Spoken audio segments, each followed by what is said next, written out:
Hola, como cada semana estamos aquí en este espacio de Diálogos por la Transformación. Estamos platicando con todos los y las coordinadoras de los ejes y hoy tengo el enorme gusto de estar con el doctor Julio Verdeguer. Julio, qué gusto estar Renata? contigo. Muchas gracias por invitarme. No, gracias a ti. Platícanos un poco cómo ha sido encabezar el eje de desarrollo rural y soberanía alimentaria en Diálogos por la Transformación. ¿Qué te ha parecido? Pues yo creo que se han sobrepasado las expectativas que teníamos. La verdad es que hay una enorme respuesta. Tenemos muchos grupos, organizaciones, asociaciones que quieren participar en este proceso del más variado tipo, desde movimientos sociales rurales hasta grandes empresarios, el mundo de la ciencia y la innovación, las personas vinculadas a los temas del agua, los productores de maíz, de café, de caña de azúcar, de cítricos. Es decir, hay una enorme ganas de ser escuchados, ¿no es cierto? Y de plantear sus visiones, sus críticas, sus propuestas, sus ideas. Sí, yo te he acompañado a algunos. Me tocó ir al de azúcar, al de café, Al de agua, al de agua también, sí. Y es la verdad interesantísimo porque hay, digamos, una diversidad de opiniones, de propuestas. Algunas de ellas llegan a ser contrapuestas, pero sí que ha habido muchísimo interés en el tema. Y un poco con esta experiencia y todas las demandas, todas las ideas que tú has recogido, ¿qué es lo que crees que sigue hacia adelante? ¿Qué se puede hacer? Y ahorita entramos al tema del agua también.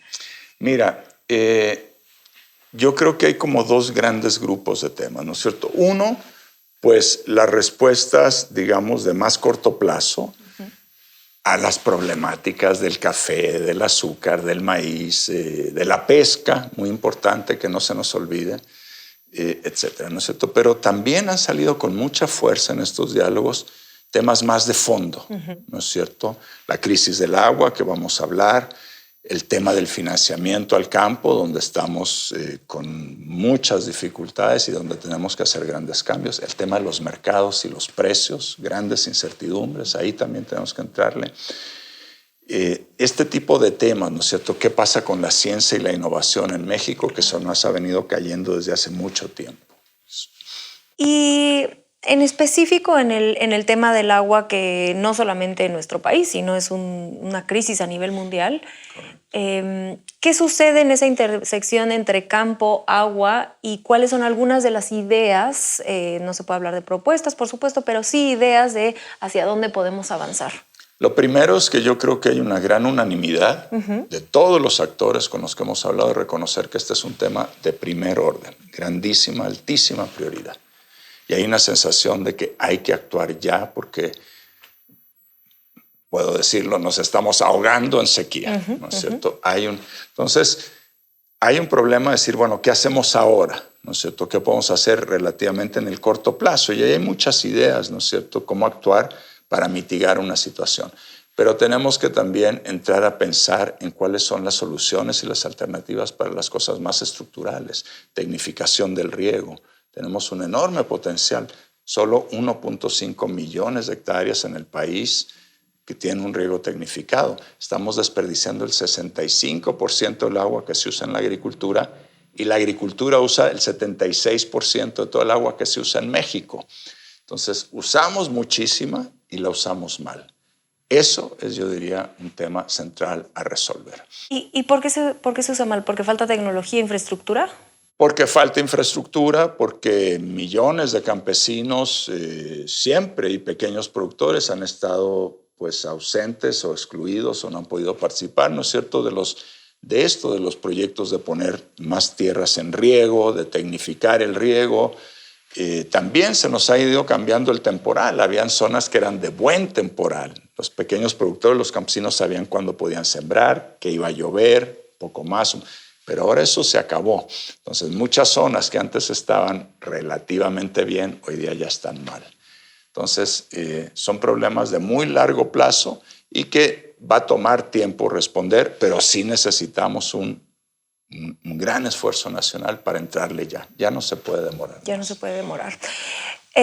Por último, un poco cómo ves o cómo creerías que se puede llegar a ver un segundo piso de la transformación. Ha habido algunos programas sociales alrededor del campo, pero ¿cómo verías tú hacia adelante cómo se vería este segundo piso de la transformación en materia, en tu eje? Bueno, pues yo creo que parte del segundo piso tienen que ser soluciones muy importantes a estos grandes problemas que se arrastran y que amenazan todo.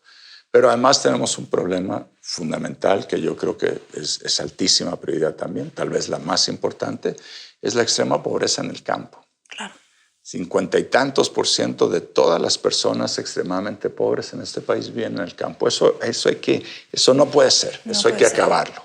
Hay que erradicar esa extrema pobreza. Segundo, hay que producir más. Y ahí la pequeña y mediana agriculturas comerciales tienen un papel definitivo, porque mucha de la gran empresa agropecuaria se ha ido a la exportación, que está bien, pero entonces los pequeños y medianos tienen que echarse sobre los hombros la tarea de producir lo que comemos.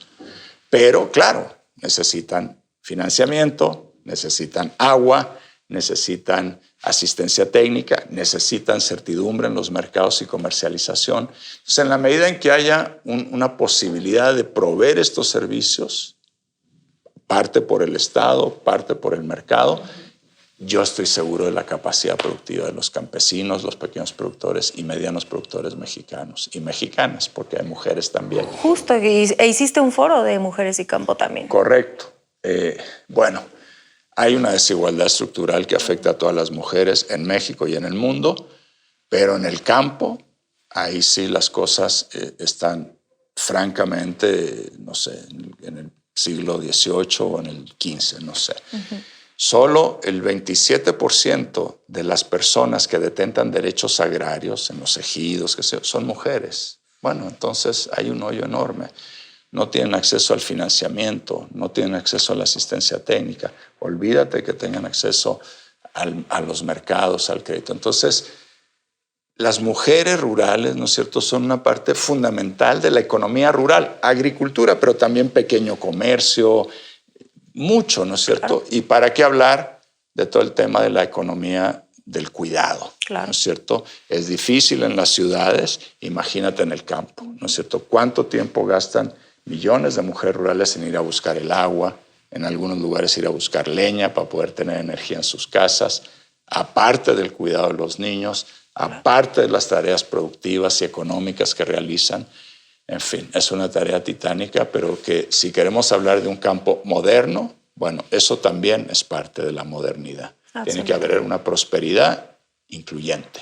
Absolutamente. Julio, es un placer enorme platicar contigo como siempre y te siguen encontrando en tus foros, lo hacemos todo público. Recuerden que todos los viernes, además de estas entrevistas, en mis redes sociales pueden encontrar el calendario de los foros. Algunos son mesas de trabajo, otros son foros públicos. Ahí ponemos toda la información para que se puedan unir, acompañarnos, ver el resumen y yo también estoy informando en todas mis redes. Julio, un abrazo fuerte. Muchas gracias y gracias a ustedes que nos ven. Nos vemos la próxima semana.